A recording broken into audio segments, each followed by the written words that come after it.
अस्सलाम वालेकुम दोस्तों, आज हम देखेंगे यौम मजदूर लेबर डे पर 10 लाइन की मजमून नवेसी। 1. यौम मजदूर हर साल 1 मई को मनाया जाता है। 2. इस दिन का मकसद मेहनत कशों की खिदमत को सराहना है। 3. ये दिन दुनिया भर में मजदूरों के हुकूक की यादगार के तौर पर मनाया जाता है। 4. यौम मजदूर की इब्तिदा 1886 में शिकागो की मजदूर तहरीक से हुई। 5. मजदूर अपने खून पसीने से कौम की तरक्की में हिस्सा डालते हैं। 6. हिंदुस्तान में भी ये दिन कौमी सतह पर मनाया जाता है। 7. इस दिन तकारीब, रैलियाँ और सेमिनार्स मुनक्किद होते हैं। 8. हमें मजदूरों के हुकूक का एहतराम करना चाहिए। 9.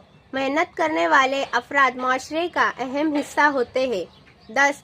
यौम मजदूर हमें मेहनत की अजमत और मजदूर की कद्र सिखाता है। शुक्रिया दोस्तों, ऐसी मेरी नई वीडियो के लिए मेरे चैनल को लाइक शेयर और सब्सक्राइब कीजिए।